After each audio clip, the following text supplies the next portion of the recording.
নমস্কার, চলে এসেছি সহজপাতের আবারও একটা নতুন ভিডিও নিয়ে।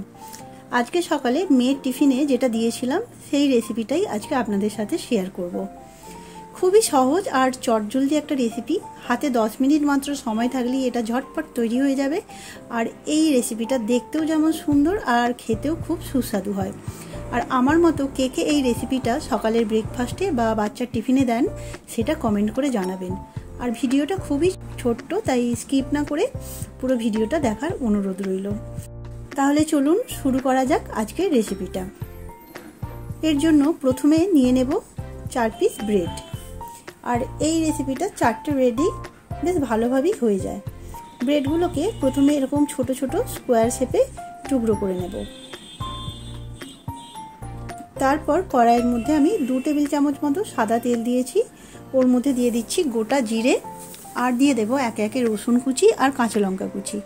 রসুন আর কাঁচা লঙ্কা একটু ভাজা ভাজা হলে এবার এর মধ্যে দিয়ে দেব পছন্দ মতো কিছু সবজি। আমি এখানে বিনস, মাশরুম, গাজর, টমেটো, ক্যাপসিকাম, পেঁয়াজ, সুইটকর্ন এগুলো নিয়েছি। আপনারা আপনাদের পছন্দ মতো যে কোনো সবজি নিতে পারেন। এবার তেলের সাথে সবজিটা একটু নাড়াচাড়া করে নিয়ে এর মধ্যে দিয়ে দেব স্বাদ অনুযায়ী নুন। নুনটা দেওয়ার পর আবার একটু নেড়ে নিয়ে 2-1 মিনিটের জন্য এটা ঢেকে দেব। তারপর ঢাকা খুলে সবজিটা একটু নরম হয়ে এলে এর মধ্যে একে একে দিয়ে দেব চিনি, লঙ্কার গুঁড়ো, হলুদ গুঁড়ো, দিচ্ছি একটু ধনের গুঁড়ো, আর দিচ্ছি গোলমরিচের গুঁড়ো, আর অল্প একটু গরম মশলা। এই রেগুলার মশলাগুলো আমাদের সবার বাড়িতেই থাকে। এবার এটা দিয়ে সবজির সাথে সামান্য একটু নাড়াচাড়া করে নেব। নিয়ে দিচ্ছি অল্প একটু টমেটো সস। টমেটো সসও সবজির সাথে ভালো করে মিশিয়ে নেব। এবার মশলাটা যাতে কড়াতে না ধরে যায় ওই জন্য অল্প একটু জল দিয়ে দিচ্ছি। তারপর যে ব্রেডগুলোকে কেটে রেখেছিলাম সেগুলো এর মধ্যে এবার দিয়ে দেব।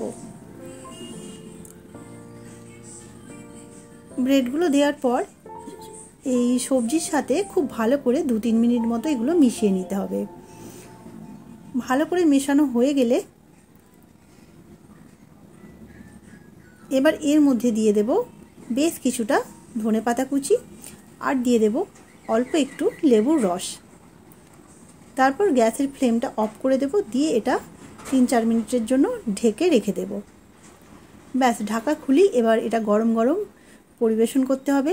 সকালের ব্রেকফাস্টেও এটা খুব ভালো খাওয়া যায়, কি বাচ্চার টিফিনেও দেওয়া যায়। একদম চটজলদি একটা রেসিপি, কিন্তু খেতে দারুণ হয়। আর এতক্ষণ পর্যন্ত আমার ভিডিওটি যারা দেখছিলেন তাদেরকে অসংখ্য ধন্যবাদ। সবাই খুব ভালো থাকবেন, সুস্থ থাকবেন। টাটা।